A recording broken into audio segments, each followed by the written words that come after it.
আসসালামু আলাইকুম everyone, welcome back to my new blog video. I hope আপনারা সবাই ভালো আছেন এবং সুস্থ আছেন। চলেন আজকে শুরু থেকে শুরু করি। কিভাবে সব কিছু হলো, তাই না? অনেকের মনে প্রশ্ন।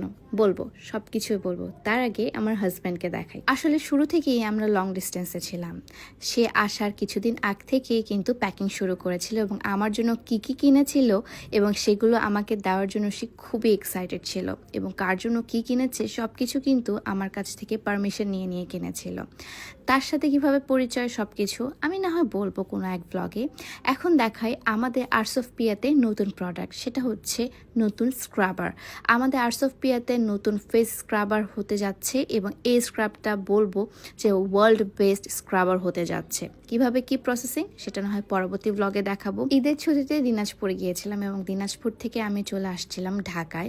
এবং ঢাকায় আমি আসছিলাম তাড়াতাড়ি, কারণ হচ্ছে ঢাকার বাসাটা পুরোটা এলোমেলো ছিল, ওটা পুরোটা গোছাতে হবে এবং সামনে আমার বিয়ে, এই জন্য আসলে পুরো জিনিসটা আমি নিজের হাতে করেছি। সব কিছু এভরিথিং আপনারা ব্লগেই দেখতে পাবেন। সব কিছু এভরিথিং আসলে আমি ভিডিও করতে পারিনি। ফার্স্টে আমি ভেন্যুতে চলে গিয়েছিলাম, ভেন্যু লোকেশন দেখতে গিয়েছিলাম এবং চাচ্ছিলাম আমার বাসার আশেপাশে যেন ভেন্যুটা হয়। দেন ভেন্যুর মধ্যে যে ডেকোরেশনগুলো সেগুলো আমি করছিলাম, থ্যাঙ্কস টু ফরেস্ট লাউঞ্জ যারা আমাকে খুব কোঅপারেট করেছিল। সামিউল বাংলাদেশে এসেছিল 9 তারিখে, তাই তার আগে বিয়ে ডেটও কিন্তু আমাদের ফিক্সড হয়ে গিয়েছিল। তাই আমি সব কিছু কিন্তু গোছগাছ করা স্টার্ট করে দিয়েছিলাম। যেমন আমি আমার হলুদের শাড়ি কিনতে চলে গেলাম। ছোট থেকেই আমার ইচ্ছা যে আমি একটা বাঙালি বিয়ে করব, মানে হচ্ছে একদম সাদা মাটাও ঠিক না, বাঙালি ড্রেস আপ থাকবে, কোনো ইন্ডিয়ার ছোঁয়া থাকবে না, কোনো পাকিস্তানের ছোঁয়া থাকবে না, সব কিছু থাকবে আমাদের বাংলার ঐতিহ্য। তাই আমি চলে গেলাম তাঁতের শাড়ি কিনতে।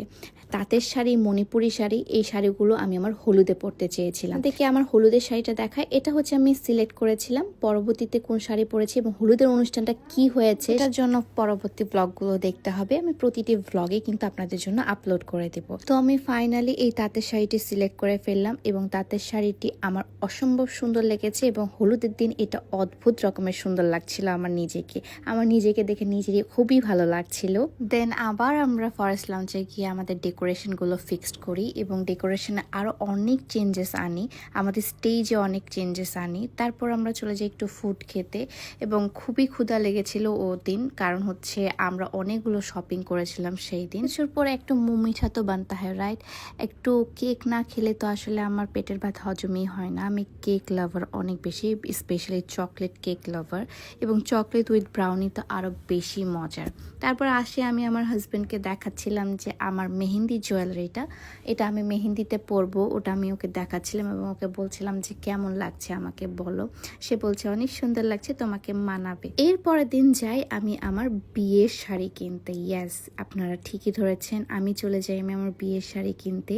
এবং বিয়ের শাড়ির জন্য কোন পেজ থেকে বা কোন আউটলেট বা কোথা থেকে আমি কিনেছি সেটাও আমি আপনাদেরকে বলবো। আমি চলে গিয়েছিলাম মিরপুর ডিওএইচএস এর ওখানে একটা অনেক সুন্দর জামদানি সেল করে এমন একটা স্টুডিও আছে এবং সেখান থেকে আমি নিব। আমি অনেক আগে থেকে নিয়ত করেছিলাম, তাদের জামদানির আমি হিউজ ফ্যান। আপনারা হয়তো অনেকেই চিনবেন, পেজটার নাম হচ্ছে ঠিক আছে। সো যারা জামদানি পরে এবং যারা জামদানি হাই রেঞ্জেরগুলো পরে তারা এই পেজটাকে অনেক বেশি ফলো করে এবং একদম মানে 84 কাউন্ট 100 কাউন্ট, যেমন আমারটা ছিল হচ্ছে 100 কাউন্টের মধ্যে, 100 কাউন্টের জামদানি আমি পরেছিলাম এবং আমি বলেছিলাম আমাকে একদম এক্সক্লুসিভ একটা কালার দেখাতে হবে ভাইয়া, এবং সে কিন্তু আমাকে সব এক্সক্লুসিভ কালারগুলোই দেখাচ্ছিল।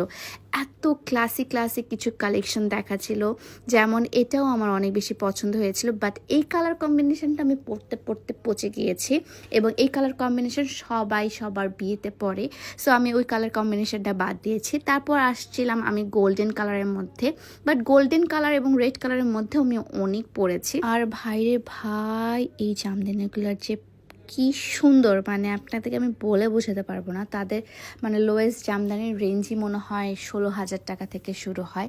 আপনারা গেস করেন দেখি আমার জামদানিটার প্রাইস কত হতে পারে। আমি আপনাদেরকে জাস্ট বলে দিচ্ছি, এটা হচ্ছে 80,000 টাকার উপরে ছিল। সো আপনাদের এই জামদানিটা কেমন লেগেছে, আমার বিয়ের জামদানিটা অবশ্যই কমেন্ট করে জানাবেন। অদ্ভুত রকমের সুন্দর।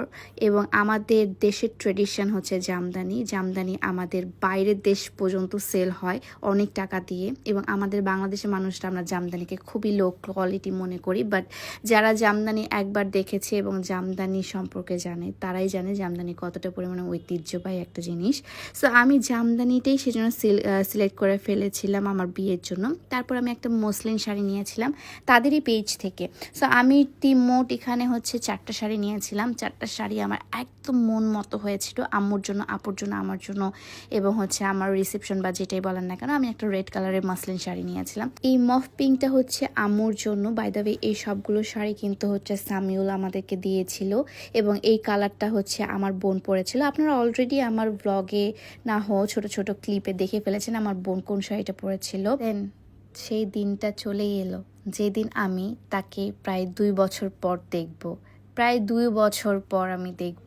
আমার মধ্যে অনেক বেশি শাইনেস কাজ করছিল, অনেক বেশি এক্সাইটমেন্ট কাজ করছিল, নার্ভাসনেস কাজ করছিল। আমি কোন ড্রেসটা পরবো সেটা ডিসাইড করতে পারছিলাম না। আসলে আমি কি পরে যাব না পরে যাব, আমার আসলে অপশনস মেলা ছিল, বাট আমি একটাও সিলেক্ট করতে পারছিলাম না। কারণ সে আমাকে 1.5 বছর পর দেখবে বা 2 বছর পর দেখবে, আমি কি পরবো। সো আমি এই সুন্দর কুর্তিটা পরি আমার আর্টস অফ পেয়ার। তার আগের দিন আমি আসলে এটা শ্যুট করেছিলাম। সো এই সুন্দর কুর্তিটা পরে বেরিয়ে পড়ি, এবং বের হয়ে আমি তার জন্য একটা ফ্লাওয়ার নিয়ে নিই, ভাস নিয়ে নিই। এবং ফ্লাওয়ার ভাসটা তো আসলে ফেক ফ্লাওয়ার ভাস ছিল, কারণ হচ্ছে সে আসলে রিয়েল ফ্লাওয়ারে অ্যালার্জি তার। ফেক ফ্লাওয়ার ভাস নিয়ে আমি এত এক্সাইটমেন্টের সাথে যাচ্ছিলাম, আমি আপনাদেরকে বলে বোঝাতে পারবো না। আসলে যাদের পছন্দের মানুষ প্রবাসে থাকে, মানে বাইরের দেশে থাকে, তাদের থেকে দূরত্বটা এত বেশি হয় যে আসলে চাইলেই যাওয়া যায় না। তারাই আসলে বোঝে যে তাদেরকে এত বছর পর দেখার যে আনন্দটা সেটা কেমন। এবং আমি লিটারেলি আমাকে যেন কেউ চিনতে না পারে সেই জিনিসটা প্রিপারেশন নিয়ে যাচ্ছিলাম, এবং মাস্ক এবং সানগ্লাস, তারপর সব কিছু, মানে হিজাব যেটাই পারছিলাম না কেন, আমি এটা স্কার্ফ দিয়ে আমার কাভার আপ করার ট্রাই করছিলাম। এবং আমি খুব এক্সাইটেড ছিলাম যে আমি একটু বসেছিলাম। Then this is the moment guys, যে আমি তাকে দেখলাম ফাইনালি এত বছর পর। ফাইনালি আলহামদুলিল্লাহ, আমাদের জন্য দোয়া করবেন। আমি খুবই হ্যাপি এবং লজ্জা পাচ্ছিলাম মাঝে মাঝে, এবং আমার মনে হচ্ছিল যে তার হাতটা ধরতেও আমার কেমন যেন একটা শাইনেস কাজ করছিল। এত বছর পর একটা মানুষকে আমি দেখছি, আমার কাছে আসছে। আগে তো আসলে আমরা আগেও লং ডিস্টেন্সে ছিলাম, বাট আমরা চাইলে তখন যেতে পারতাম বা আমরা মিট করতে পারতাম, বাট এখন তো কোনো ওয়েও ছিল না। 1.5 বছর পর এত সুন্দর লাগছিল, এত ভালো লাগছিল, এত শান্তি লাগছিল।